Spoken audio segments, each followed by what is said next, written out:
So I played Square Enix's Marvel's Guardians of the Galaxy, and I gotta be honest, I did not expect to love this game. Normally I'm super excited for a new superhero game, but when I heard this was coming out and who was making it, I groaned and immediately wrote it off. I, probably like a lot of you, figured it was going to be yet another cash-grabbing live service bug-riddled game that would be abandoned in less than a year. I didn't feel like watching the trailer, and I wasn't about to have these wonderful characters I enjoyed watching on the big screen ruined. Still though, if you know me, I ended up buying it anyway, and boy am I glad I did. Square Enix's Marvel's Guardians of the Galaxy is a fantastic game with beautiful character moments, stunning visuals, incredible music, and absolutely fantastic voice acting.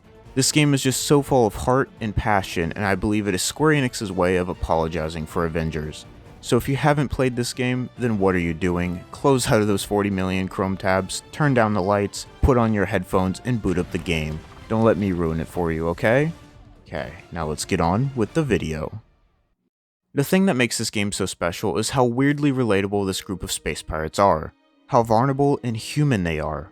We get to actually know and understand these characters, what drives them, what their passions are, but also their regrets, their fears. The story provides a reason for why we need to understand and know these characters even before they are able to understand each other. We need to see Drax's family through his eyes, understand Rocket's fears, dig deeper into Gamora's past, and come to terms with our own. And by the end of the game, we do understand and empathize with them.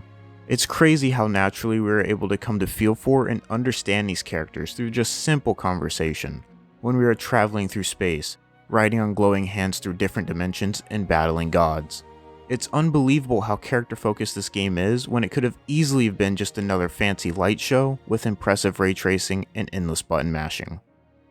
And this is why games can be so great, because for almost 20 hours we get to live with these characters, go on a journey with them, and learn and grow with them. The weight of their decisions, their journey, our journey, aren't cut down by time constraints. We get to explore the beauty of these characters, this world, and are given enough time to soak it all in. And that's why games are so powerful. That's why I love games. Because they allow us to be part of a story that we couldn't otherwise experience. Games have the potential to let us break away from reality and experience stories that are far more creative and impactful than any other form of media.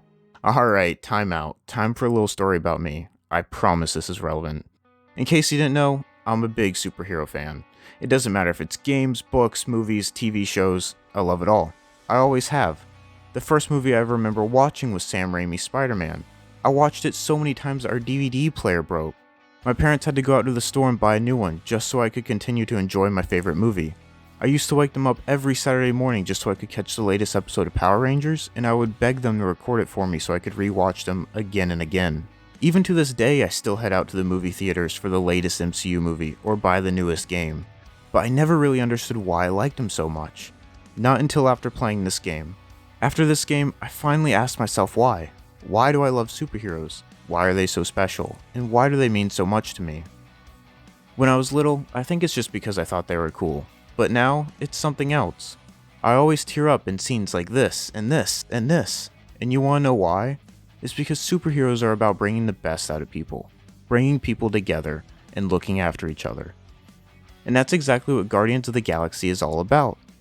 Even though the Nova Corps, the so-called protectors of the galaxy, run away, you know who decides to stay? These guys, this group of outsiders, who are all dealing with their own problems, decides to stay behind and fight. Fight for not just themselves, but for everyone in the galaxy. But before they are ready for all that, we have to learn one very important lesson.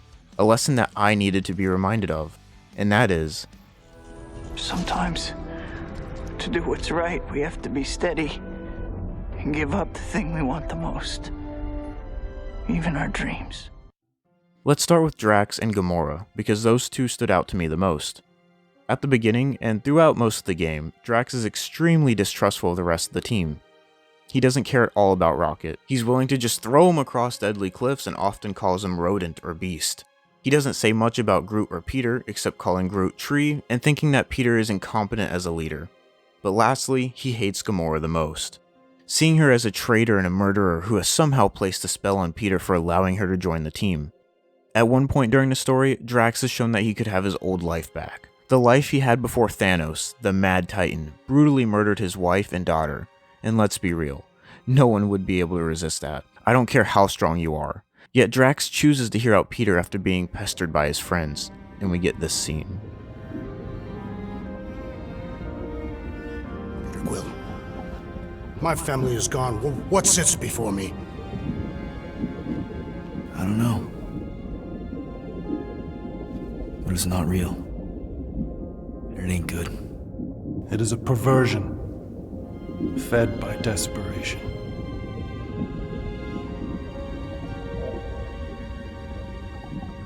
Without it, I will have nothing.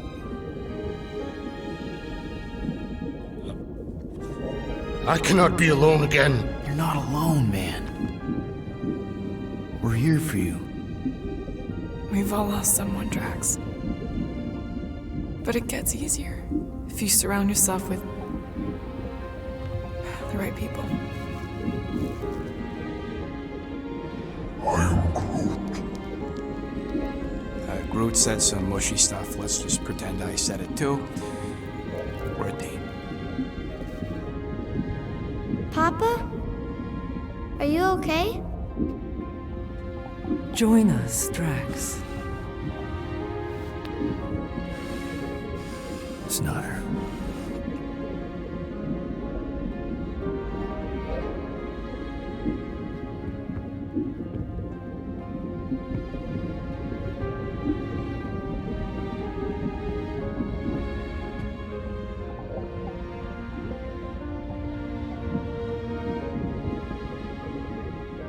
Are you hurt, Papa? Talk to us, love.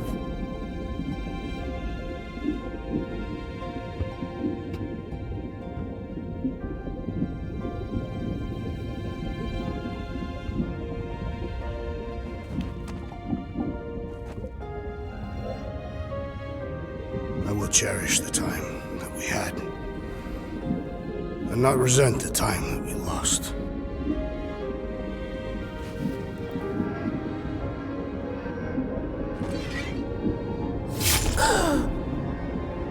Shall love and honor you both. Always.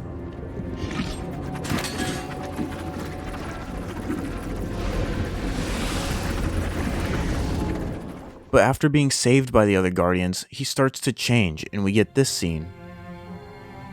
How you doing, big guy? You okay? I am of sound mind, thanks to you all. I owe amends for my lapse in judgment. Hey, you don't owe us squat. Ain't none of us perfect. It's kind of our thing. He starts questioning the notions he had about the rest of the team. He starts to see the skills that everyone has to offer. And in the end, he is forgiven by the other Guardians for his actions, and is even able to accept Gamora as a friend. Speaking of Gamora, let's talk about her. While confident in her abilities and outspoken in her opinions, she comes across as very distant and tries to keep her hobbies and feelings to herself. Throughout the game, we learn that she still continues to struggle with her upbringing as the daughter of Thanos, the most deadly woman in the galaxy. She is very cautious about people trying to manipulate her, and she sees herself as only a weapon who is simply a monster. What Thanos did to her and her sister Nebula took an extreme toll on her life, and we learn that she utterly despises people who takes advantage of other kids. Eventually, though, she is pushed to her breaking point, and we get this scene. Gamora, wait, hold on a sec. Why? So more children can be sacrificed in the name of Raker's flagged up church? Of course not, Just what, Peter? I don't know. Breathe. Every minute we waste. We don't have time to breathe. I know Raker brings back bad memories. This isn't about Thanos. It's about Nikki and what men like Raker and Thanos do to girls like her. Like me. My sister. If I had just been better at protecting Nebula, maybe she wouldn't be dead. Whoa. What? Nebula's dead? How? By who? Tell me, so I can find him and shake his Kratak in hand. By me. You killed your sister? She is the one you saw in the Matriarch's promise. That's how I knew it was a lie. The Nebula I knew had been twisted into a hateful, vengeful monster thing. One who would never stop unless I stopped her. So I did. I just never expected to survive. Why didn't you say something? It's not exactly a conversation starter. Hi, I'm Gamora. I murdered my sister. Can we be friends? Of course we can't. How can you be friends with a monster? Why would you want that on your team? A team I actually kind of enjoyed being on, all things considered. We learn she wants nothing more than just to be accepted. She is so torn up over what she had to do to her sister and just wants to be friends with the people she cares about. And then we get this lovely scene. Well, I hate Nebula, so I actually would have... What? I'm just saying it don't change nothing. Actually, it changes everything. The most deadly woman in the galaxy just admitted she loves us.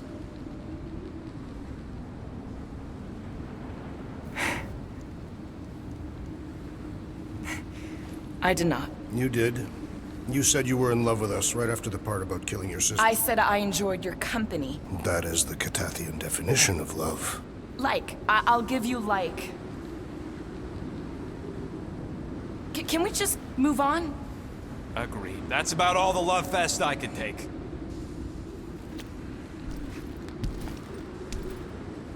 We accept you, Gamora Zenuburi. Pretty sure we're married now. This is excruciating. All right, I'm pretty sure we've all caught our breath. Let's say we go stop a nutjob cult leader. Yes. And this is the stuff I live for, man. My heart couldn't take the response and love that the Guardians showed Gamora. And I just want to say that it's absolutely downright perfect how this ties into the gameplay and we unlock Gamora's ultimate move. Speaking of gameplay, let's talk about the decisions you have to make in this game. Square Enix chose to add a system, much like The Walking Dead or The Quarry, where you are forced to make certain decisions throughout the story. And much like those decisions, you are faced with consequences, and you feel the impact of the choices you make. We have all been stressed, pushed to our breaking point, not sure of what to do, questioning our every decision. And let's get real for a second.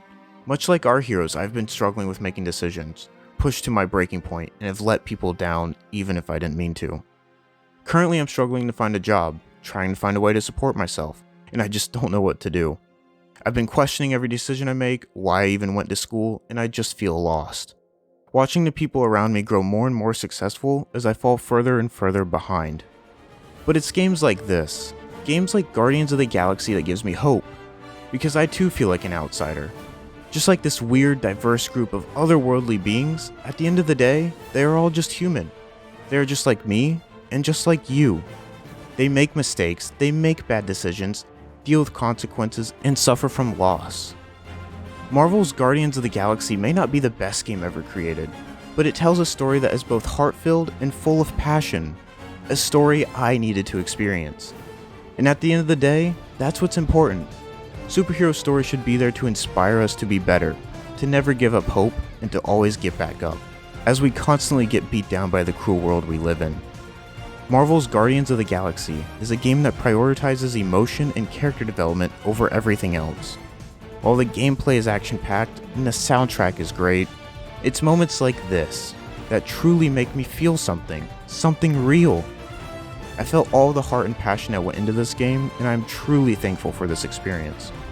So thank you, Square Enix. Thank you for making this game, and I look forward to the sequel.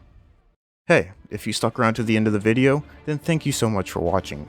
If you enjoyed this style of video than my previous ones, then let me know in the comments down below, and don't forget to like and subscribe. It really helps me out. If you want to chat or just come hang out, then you can follow me on Twitch, where I play a lot of shooters and sometimes do cool things like opening up Pokemon cards. So if those things sound interesting, then check out the first link in the description down below. I hope you all have a wonderful day, and I'll see you in the next one.